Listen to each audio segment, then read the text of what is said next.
So this video's been uploaded a few other times, but for maximum exposure, I've decided to re-upload it.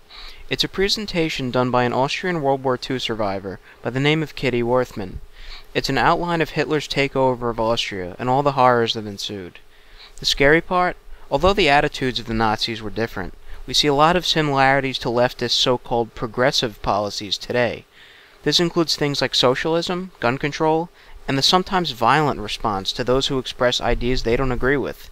If every American, especially those in my own age bracket, saw this video, their views on things like socialism, gun control, free speech, and many other issues would have the potential to change dramatically. I hope you enjoy Ms. Werthmann's presentation. If it hits you as hard as it did me, then please share this video on social media. If you want to see more videos like this, please be sure to hit that like button and also consider subscribing. Enjoy. Thank you for inviting me here to your beautiful state of California. The media still claims that Hitler rolled into Austria with tanks and guns and took us over. Not true at all. The fact is that the Austrian people elected Hitler by 98% of the vote by means of the ballot box.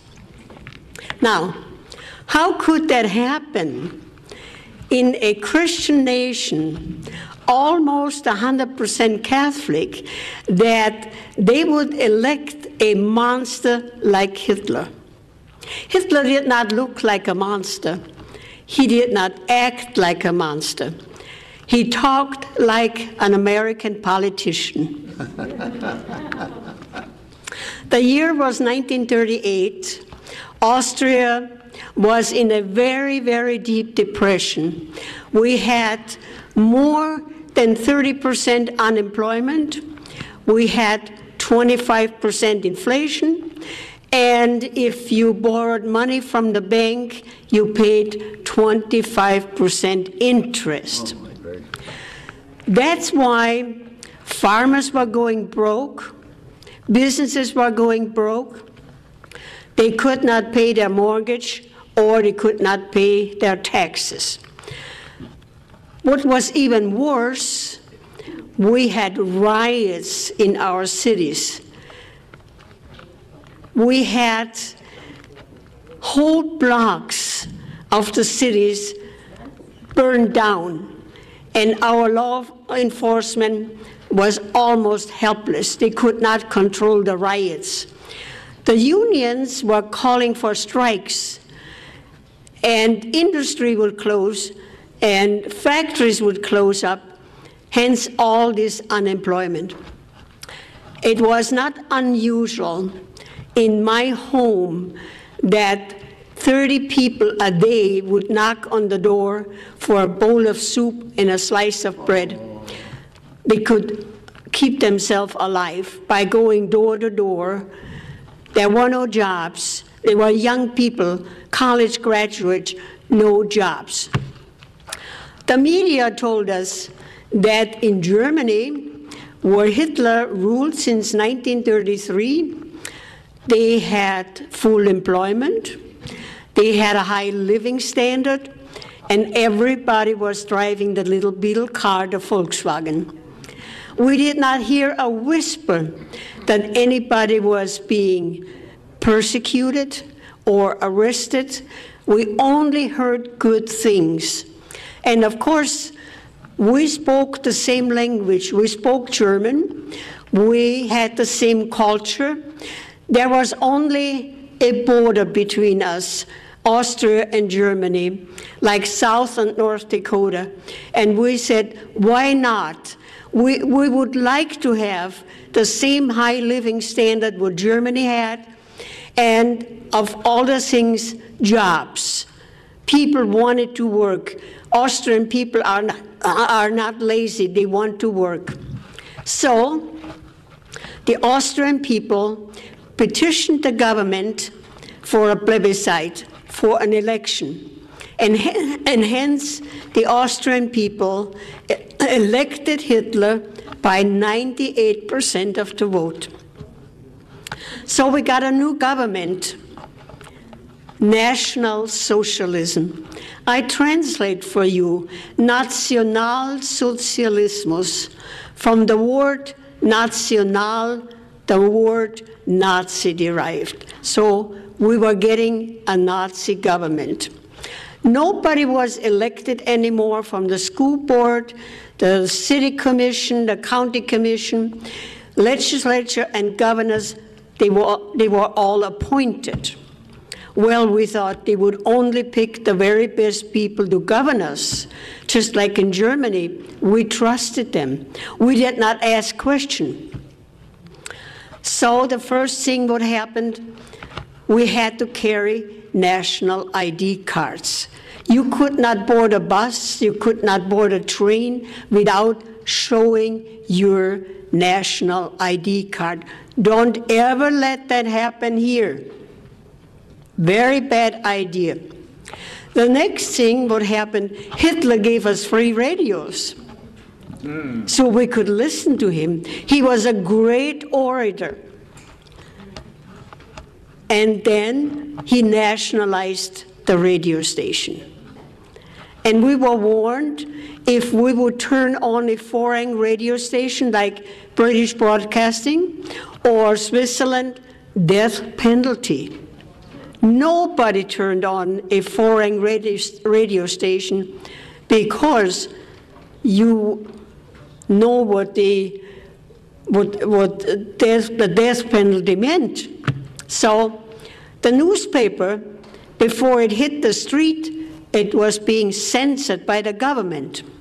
So the only voice what we had was the government radio station and the government-controlled newspaper.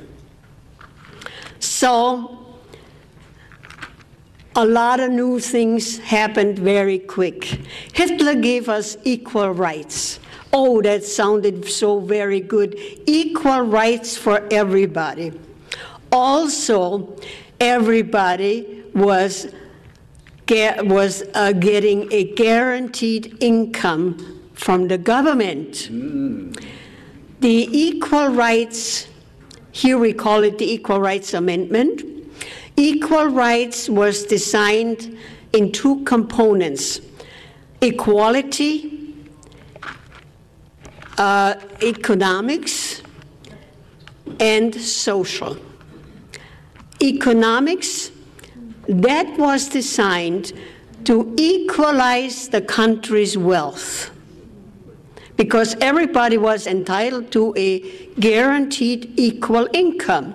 In order to achieve that, they had to raise our taxes up to 70% to equalize the wealth. Those who were on the lower income level, to graduate them up there to an equal level.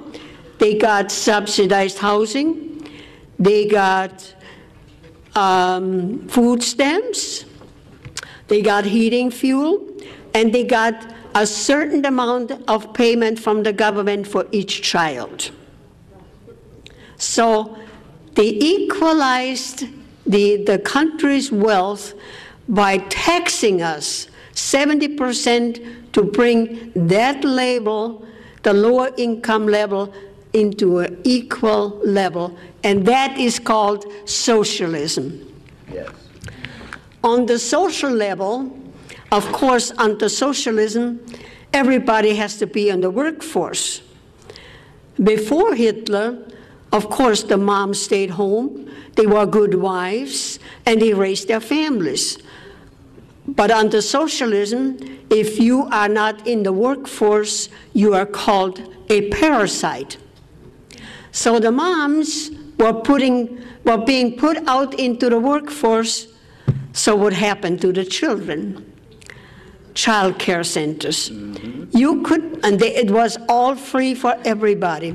You could bring your 4-month-old baby, leave it there 24 hours, 7 days a week. As longer you left your child there, the better the government liked it. The staffers of the child care centers, they were not the grandmotherly type of women who took care of the children. They were young women, highly skilled in child psychology to mold the little babies from 4 weeks on up how the government wanted them. The government raised our children. So that was the equality, equal rights for everybody. The next thing what happened, education was nationalized. We had a very good educational system in Austria before Hitler. I went to public school. We had a very good curriculum. We even prayed in public school before class and after class. That morning, after the election, I walked into my classroom and the crucifix was gone. And the teacher said, this morning, we greet each other, Heil Hitler. And she said, we don't pray anymore. We sing Deutschland, Deutschland über alles, Germany above everybody. And she also said, we would not have twice a week religious education anymore either. We would have physical education instead. Oh, we did not mind that. It was a lot more fun to play ball than study the Bible or learn long prayers. She also said that on Sunday we could not go to church anymore because Sunday was compulsory National Youth Day. We had to attend at 8 o'clock in the morning to the gymnasium instead of going to church. The first 2 hours we had political education. Today I would call it political indoctrination. We were being told not to listen to our parents. They were just old-fashioned old fogies. They did not understand the young people. Only Hitler did. So don't listen to your parents anymore. And besides, you had freedom and you had rights. So our parents could not tell us anymore when to come home at night. We could decide that for ourselves. The rest of the day we had sports. We got all the sports equipment free. We got tennis rackets, we got skis, everything. And the boys of age 16, they got motorcycles. And of course, everybody had to join the Hitler Youth. That was compulsory. So the rest of the day we had sports and fun. So when we returned home at night, we told our parents how much fun we had and how much better it was, and all the sports equipment we got free, much more fun than going to church. Well, my parents were very concerned, especially my mother. So when my next school term came about in October, she announced that she would enroll me in a private school with an excellent curriculum, but not much fun. Off we went to the new school, high wall around, and a locked iron gate. And as I bid my mother goodbye at the gate, I almost hated her. I thought she was going to put me into a prison. But she was a wise woman. She said, today you do not understand why I'm doing this for you. But when you grow up a bit, you will understand. Had my mother not intervened, today I would be a radical Marxist. So, on holidays, I could go back home for a visit. Of course, I was curious. I would go back to my former classmates and find out what was going on. I was shocked. 16-year-old girls were having babies for Hitler, and that was glorified. Oh, Hitler wanted a lot of babies, blonde hair and blue eyes, the master race. I was shocked. So that was our educational system. Hitler also nationalized our car industry. Austria built a little car, a little bit bigger than a Fiat. Hitler said, we don't need another little car, we already have the Beetle car, the Volkswagen. So he turned the car industry into a defense industry. Also, Hitler nationalized our banks. Hitler said, those greedy banks,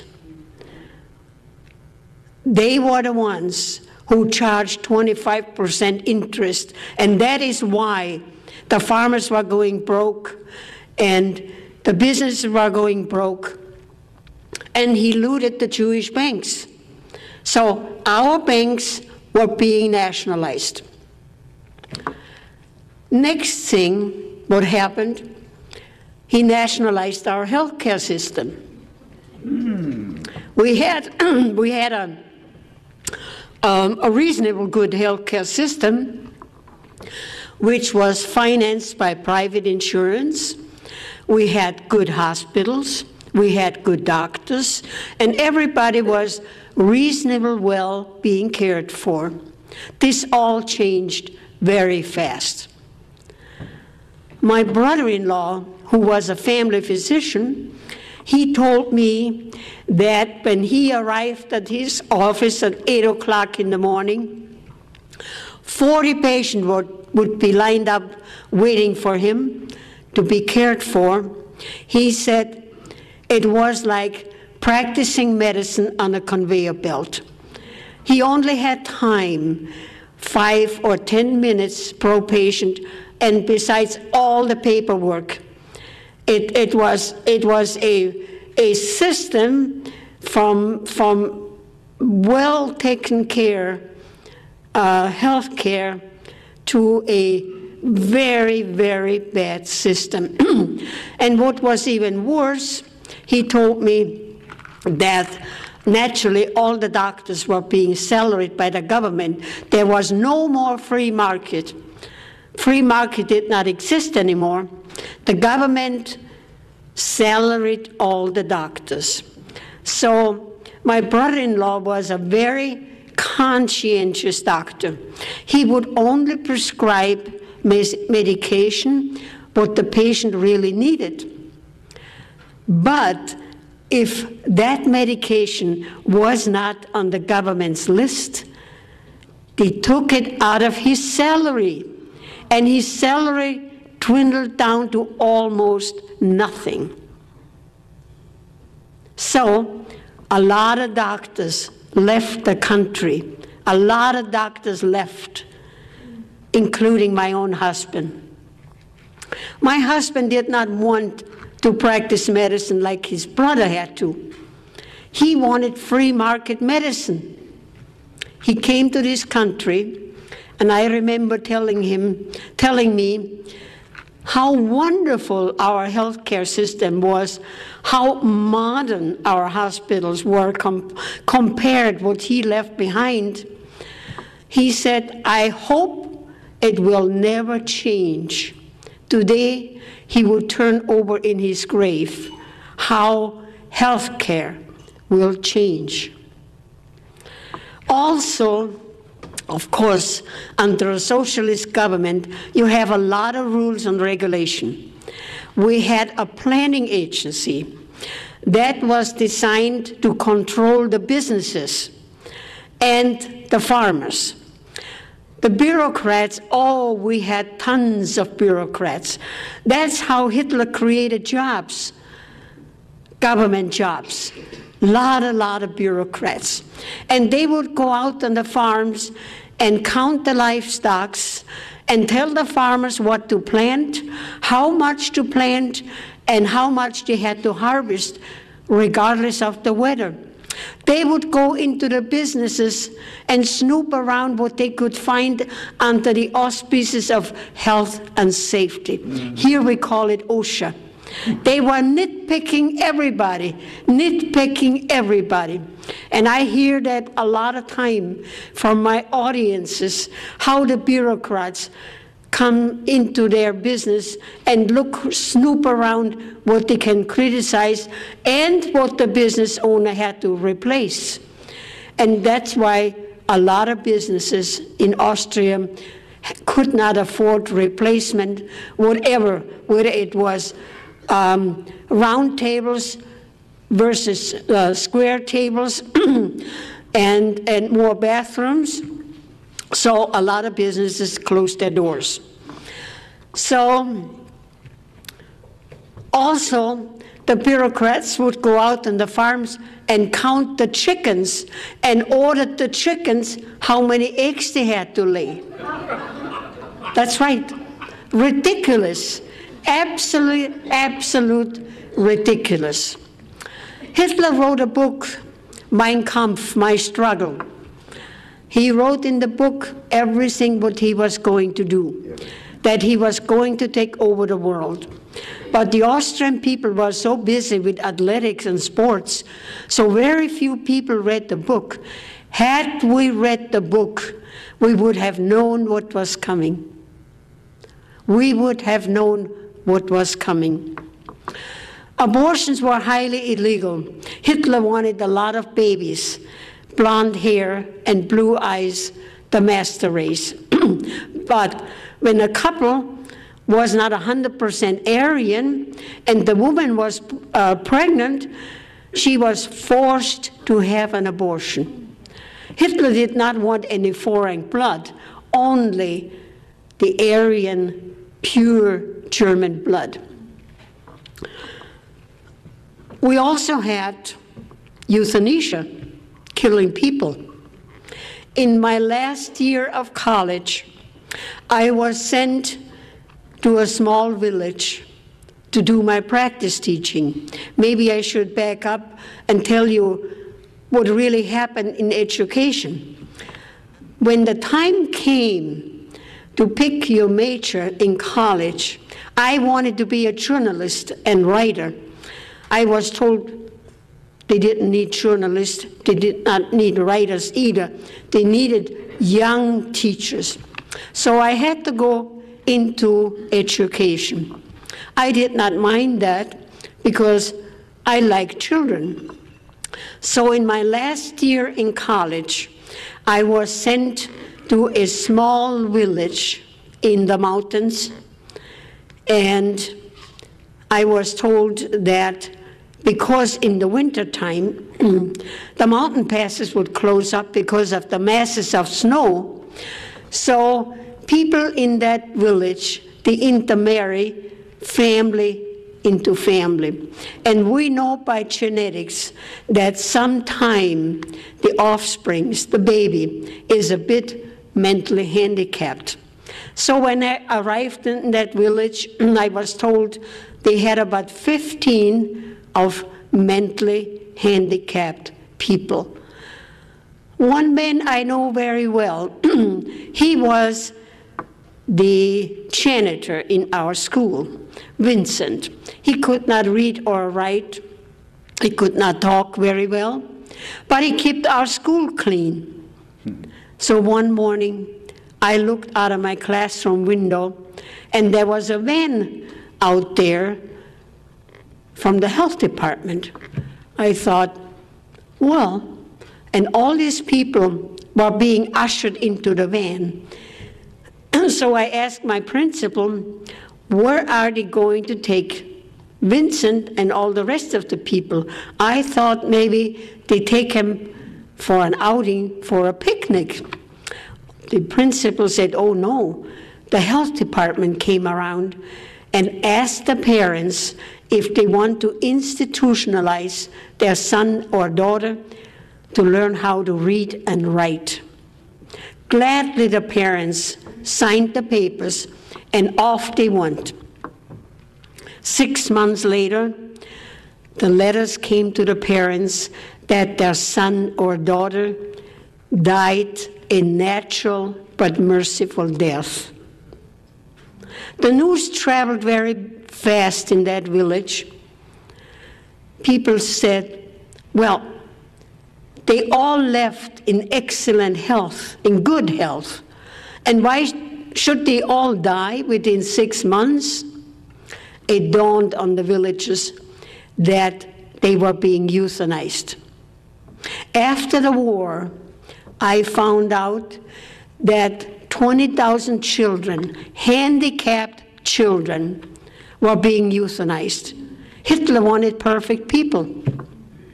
On a personal note, God forbid, should I ever become handicapped, I will never apply for a handicapped license plate because I don't want to get on the list. Amen.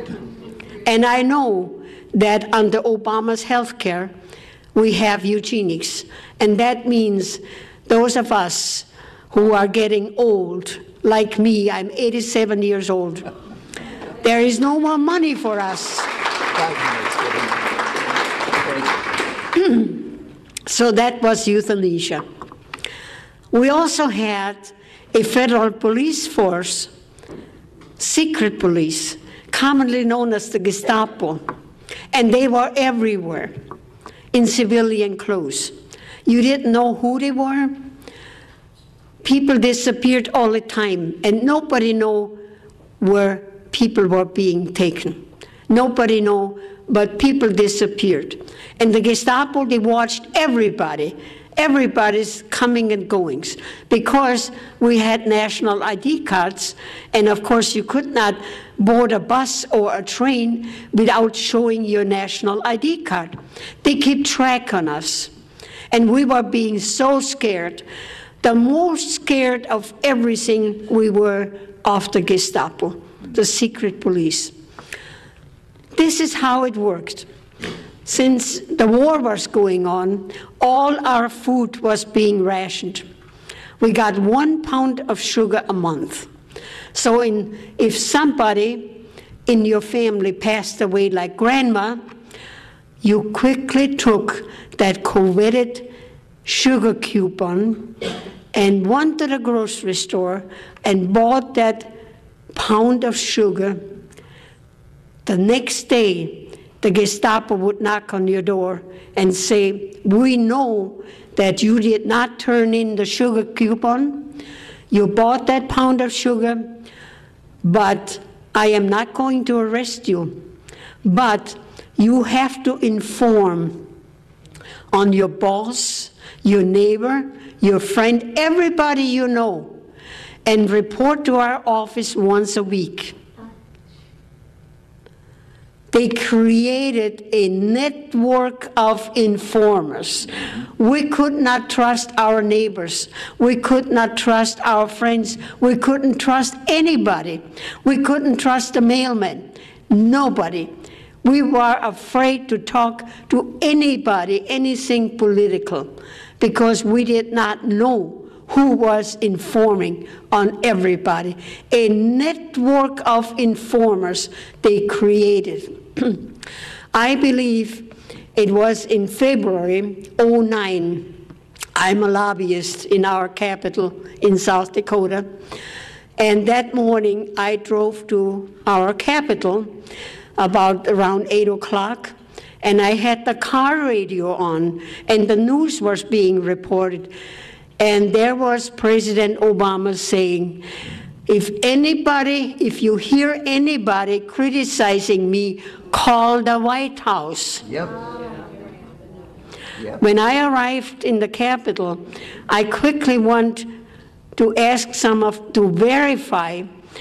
I asked some of the legislators if they heard the same story, and they said, yes, we also heard that. Can you imagine creating a network of informers, informing and call the White House? Yes, it's happening. We also had gun control. the government said that children were playing with guns, and we had hunting accidents, people accidentally shooting each other, and we had criminals again, murderers. The only way that they could track the murderer was by the serial number of the gun. So bring your gun to the police station, then we can register the serial number and we can track the criminal. And we thought that was a good idea. So gladly we did that.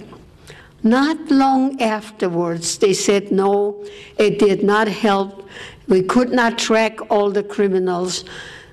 The best way to have no more crimes and no more people getting hurt, bring your guns to the police station, and they already know who had guns because we registered our guns. Keep your guns and buy more guns and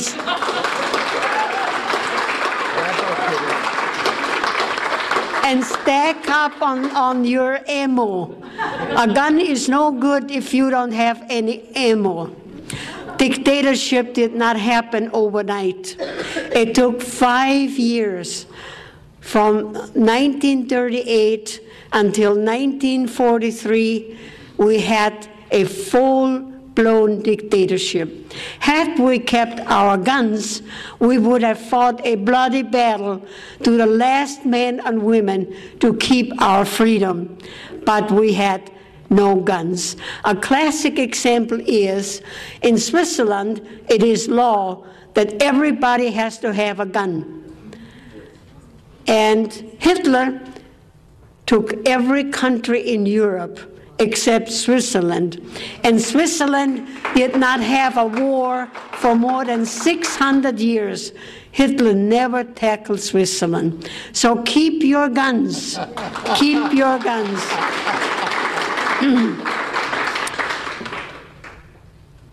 Like I said, the only information what we had, what the government provided for us, the nationalized radio station and the censored newspaper, nobody could come in and nobody could get out. We had no information, none whatsoever. We did not know that we had concentration camps. We found that out after the Americans and the Allies liberated us, that we had concentration camps, and we were shocked. We were totally shocked. When the people fear the government, that's tyranny. But when the government fears the people, that's liberty.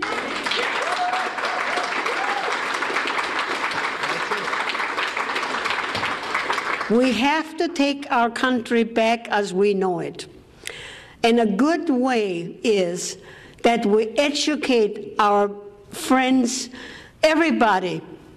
I have my speech on a DVD. I urge you to have house parties, play my DVD, invite your neighbors, your friends, and educate them on socialism. We are almost 80% there. We have to take our country back as we know it. Those of us who sailed past the Statue of Liberty, we came to a country of unbelievable freedom and opportunity. America is the greatest country in the world. Amen. If we can keep it.